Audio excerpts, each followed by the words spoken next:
So isa rin sa weakness mo ay yung pagliko, So hindi ka pa marunong magliko. So tuturuan kita dito. Okay, ito, kagaya nito. Kanto yan, di ba? So kunwari yan ay papasok tayo dito. Although sarado talaga itong debes ginagawa to. Pero ganyan yung mga kantuhan. Ito yung bibigyan kitang palatandaan kung kailan mo gagalawin manibela mo. Kaysa pagliko, manibela yung kailangan mong pihitin. No, kasi hindi yan liligo hanggat di mo ipipihitin yung manibela mo. Okay, bibigyan kitang palatandaan. Nakita mo tong side mirror? Yan, pwede mo maging palatandaan yan. Itong uso ng sakyan mo. Okay? So, ito mula dito sa yan, uso ng sakyan mo. Pero dahil para hindi ka na mahirapan, okay, itong side mirror na lang mas madaling ma-identify. Then, itong balikat mo dito. Okay, itong pillars. Yan, mga palatandaan yan kung kailan ka iikot. Okay, kasi itong manibela natin, may dalawang ikot yan. Okay, pag tumapat ng side mirror mo na yan, doon sa kanto, pinakanto na yan, iikutin mo ng isang ganitong itsura, isang ikot. Isang ikot, advance yan, isang ikot yan. Tawag yan, isang ikot, Then pag tumapat ng balikat mo, sa kanto na yon, ito, sasagad mo ng manibela mo kung kailangan. Kung may kasalubong ka lalo or may aabutan mo yung kabilang kanto, so sagad mo. Kasi pag nasa likuan tayo, ang iniingatan natin dyan, yung unahan ng sakyan mo, saka yung tagiliran ng sasakyan mo. Okay? So, sasampulan kita, ha? Okay, una, hindi mo muna gagalawin itong manibela mo hanggat hindi natapat yung side mirror mo sa kanto na yun. Okay? So, ganito yun.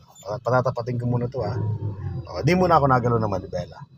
Gagalawin ko lang itong manibela ko pag ito ay tumapat na dito sa kanto. Ayan, pag tumapat na itong side mirror na yan sa kanto, ito, pwede ka na mag-ikot dito ng isang ikot.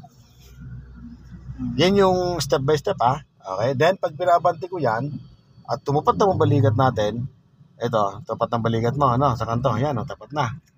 Okay, ito, pwede mo nang isagad itong manibela mo. Shape na yung tagiliran mo yan, Then saka bago dumiretso, adjust mo na siya. Ganyan. Then pag pumantay na siya, ayan, diretso ng manibela mo. Ganun mo na, Ganun yung pagpasok sa ganitong kantuhan, Okay? So yun ang gagawin natin mamaya.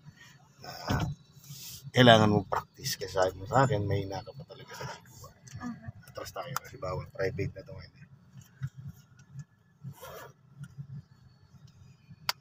Dito na tayo sa gilid.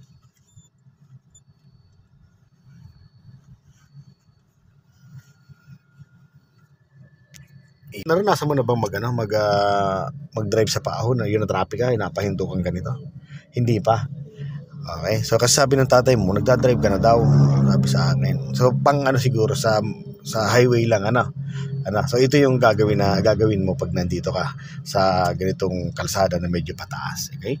So ilalagay mo sa first gear, syempre nag-zero yan, di ba? First gear, then pag tinanggal mo yung brake mo at umatras, okay?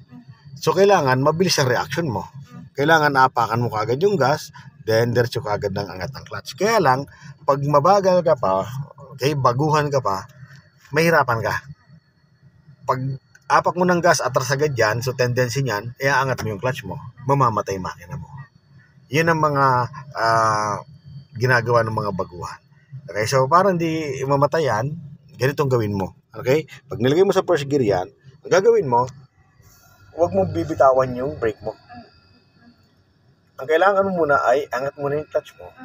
Pagatin mo na yung transmission. Mararamdaman mo yan, parang nangangatal-ngatal na konti yung nagbabibrate siya. Pag nandyan na yan, nagvibrate na, tanggalin mo yung paa mo sa brake. Okay? Tanggalin mo sa brake yung paa mo, then lagay ka ng gas. 2,000 RPM. Pag may 2,000 RPM ka na, sa mag-angat na konti, tumakbo lang siya, then bilang ka. 1, 2, 3, doon mo palang ipupull release yung paa mo sa clutch. Okay, may sistema yan. Para hindi ka namamatayan sa mga paahon na ganito. Ayan, ganyan lang. Kung halimbawa traffic ganyan mo lang yung takbo niya, nakagas ka lang na konti. Pag gusto mong papagaling yan, edi angat mo konti yung gas mo.